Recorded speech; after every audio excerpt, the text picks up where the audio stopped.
ఇంకెన్నాళ్ళు రెంటింట్లో ఉంటాం? సొంత ఇంటి కలను నెరవేర్చుకుందాం. Suman TV biggest property expo October 18, 19 HSCC Novotel Hyderabad. ఇప్పుడే ఫ్రీ ఎంట్రీ కోసం కాల్ చేయండి. తుని నియోజకవర్గంలోని ఎస్ అన్నవరం గ్రామంలో రాజ్యసభ సభ్యులు సానా సతీష్ బాబు తన ఎంపీ నిధుల నుంచి 25 లక్షలతో నిర్మించనున్న వీరాంజనేయ పాతగోనె సంచుల రిపేర్ కార్మికుల సంఘం కమ్యూనిటీ హాల్ నిర్మాణ పనులకు శంకుస్థాపన కార్యక్రమం జరిగింది. ఈ కార్యక్రమంలో తుని ఎమ్మెల్యే ప్రభుత్వ విప్ శ్రీమతి యనమల దివ్య గారితో పాటు ముఖ్య అతిథిగా రాజ్యసభ సభ్యులు సానా సతీష్ బాబు గారు పాల్గొని శిలాఫలకాన్ని ఆవిష్కరించి శంకుస్థాపన కార్యక్రమం నిర్వహించారు.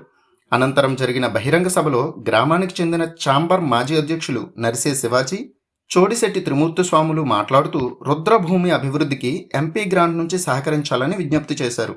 ఈ విషయమై రాజ్యసభ సభ్యులు సానా సతీష్ బాబు మాట్లాడుతూ తన ఎంపీ గ్రాంట్ నిధులు యువతలో స్కిల్ డెవలప్మెంట్కి ఖర్చు చేస్తున్నందున ప్రత్యామ్నాయంగా సానా సతీష్ బాబు ఫౌండేషన్ నుంచి సొంత నిధులు ఇస్తానని ప్రకటించారు. అలాగే వందే భారత్ రైలుకు తునిలో హాల్ట్ ఇచ్చేందుకు కృషి చేయడం జరుగుతుందని ఎంపీ తెలియజేశారు. దీంతో సభ చప్పట్లతో మారుమ్రోగిపోయింది. ఈ సందర్భంగా ముఖ్య అతిథి రాజ్యసభ సభ్యులు సానా సతీష్ బాబును, ఎమ్మెల్యే యనమల దివ్యలను శ్రీ వీరాంజనేయ పాతగోనె సంచుల రిపేర్ వర్క్స్ కార్మికుల సంఘం అధ్యక్షులు కొత్తూరు నాగు, ఉపాధ్యక్షులు చిక్కాల రమణ, కార్యదర్శి వీరబాబు, కోశాధికారి ప్రసాద్ కుమార్, జాయింట్ కోశాధికారి వీరబాబులు ఘనంగా సత్కరించారు. అంతకుముందు ఎస్ అన్నవరం గ్రామంలో వేయించేసి ఉన్న శ్రీదేవి భూదేవి సమేత శ్రీ వెంకటేశ్వర స్వామివారి దేవస్థానంలో రాజ్యసభ సభ్యులు సానా సతీష్ బాబు, ఎమ్మెల్యే శ్రీమతి యనమల దివ్యలు స్వామివారిని దర్శించుకుని ప్రత్యేక పూజలు నిర్వహించి స్వామివారి తీర్థ ప్రసాదాలను స్వీకరించారు.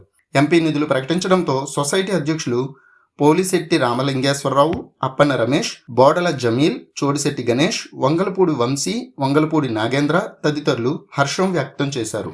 మీ బిజినెస్ ఏదైనా మీ ఊర్లో ప్రమోషన్ చేయాలంటే అది సుమన్ టీవీతోనే సాధ్యం. ఇప్పుడే సంప్రదించండి.